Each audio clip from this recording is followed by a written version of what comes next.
Right, plenty more football to come, but we're going to get more reaction now between, from that epic fight between Tyson Fury and Deontay Wilder earlier this morning. Delighted to be joined by Spencer Oliver.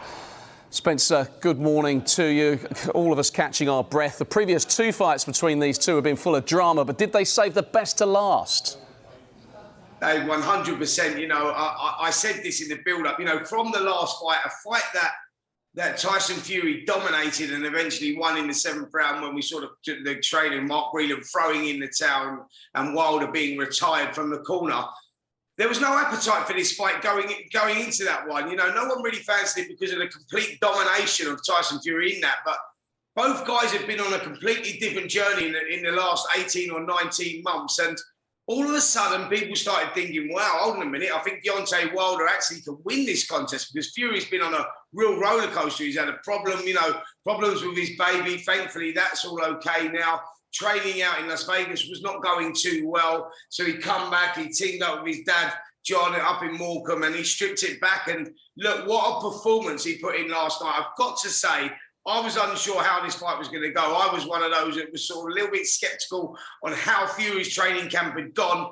And I was nervous on, how he was going to go. But what a performance. Deontay Wilder goes over in the 3rd round. And I think to myself, wow, this is all over. All of a sudden, he gets up round 4. Fury's over, not once, but twice. I'm like, now we're in for a real fight. Both guys look tired by 5. Round 7, Deontay Wilder looks totally spent, and we think this is it, it's over. And somehow he lasts until the 11th round before Fury eventually wins with a big left hook. But listen, what a memorable fight. And you've got to give credit to Deontay Wilder for an epic effort that he put in. But Tyson Fury purely stamped his mark as the #1 heavyweight in the world with that performance. He proved a lot of doubters wrong again. He showed that he's got that boxing ability. He showed that he's got that durability. And he's going to take some beating. Yeah, credit to both men. The best heavyweight fight you've seen, Spencer? It's been the best heavyweight fight I've seen for a long, long time. When you get a brilliant heavyweight title fight, you've got a little bit of everything. And we had that last night, that both guys showed the heart, the grit, the determination, the will to pick themselves up off the floor and fight till the bitter end. And I mean, we had all of that. We had everything. It was complete drama. Tyson Fury, by the way, is an incredible entertainer. He talks the talk and he walks the walk. The build-up was phenomenal from Fury. He said what he was going to do. He delivered it. And for me, it was excellent. Even the way that he finished it, was incredible. Yeah, brilliant entertainer. He also called himself a generational talent, the best in the world. Do you agree? I totally agree. Yeah, I think that you can't argue that at the moment. With the heavyweight landscape at the moment, there's so many moving parts at the moment. Anthony Joshua, a couple of weeks ago, goes and gets beat against Alexander Usyk, and Usyk won that fight quite comfortably. Now, Eddie Hearn said last night that rematch has been ordered. They're going to go over old ground. They're going to get it on again. Tyson Fury beats and dominates again Deontay Wilder, but the WBC have mandated Dillian Whyte. He gets his shot after a long time of waiting. He gets that shot now. So the next fight that you'll see Tyson Fury in the ring against is Dillian Whyte, and he deserves that shot, Dillian. So we're still on the road to undisputed, but we've now got Dillian Whyte going in. It's like another semi-final game. We've got Dillian Whyte now going in against Tyson Fury. Anthony Joshua going over old ground with Alexander Usyk. Winner fights winner, and we get that undisputed title fight. So it's still very much on, but so many moving parts in this heavyweight division. Anything can happen, as we saw a couple of weeks ago and as we saw last night. Yeah, it's brilliant, the whole heavyweight picture. Just quickly on Deontay Wilder, because Fury said that he was a sore loser, said he didn't want to pay him any respect. What do you make of that? I totally agree with him. I saw the interview and I saw that Tyson Fury, like the man that he is, went in. We've heard all the trash talk, and they've had, it's a trilogy we're talking about now. So these two guys have been on a journey for the best part of 3 years. And, Tyson Fury goes in the dressing room like the man he is and tries to sort of like congratulate Deontay Wilder for a great performance. And Wilder didn't want to play any part of it. And that pretty much says the character that he is, that he's a sore loser. We saw after the second fight, there was all sorts of excuses he was making up.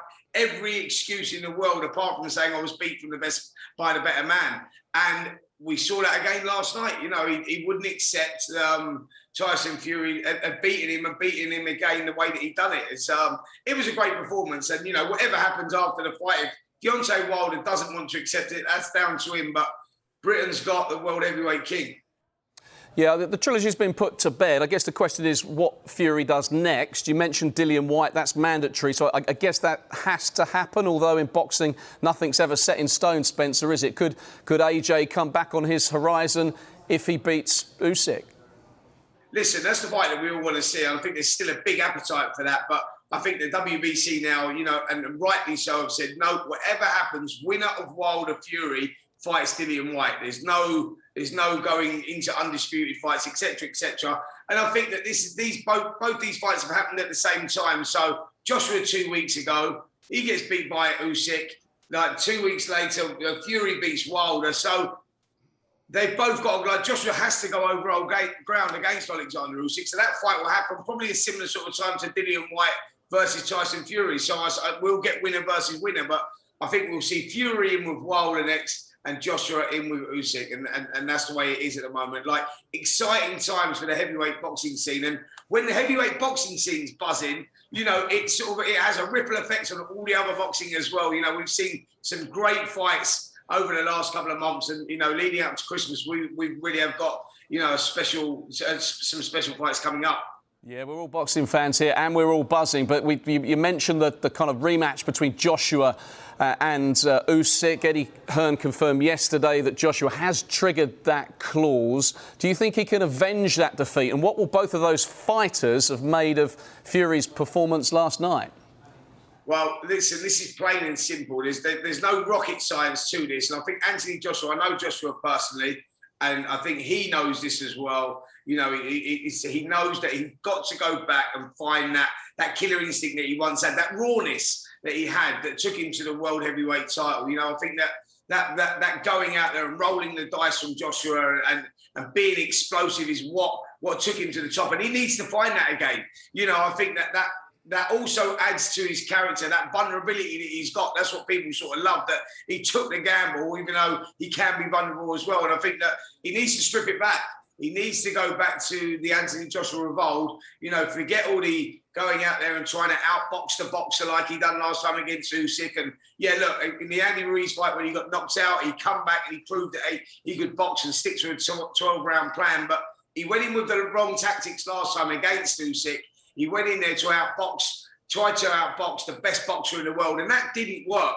You know, I think that the best thing that Anthony Joshua can do is go in there and do what he does best, and that's roll the dice, take the fight to his opponent, be explosive, because that's when he's effective.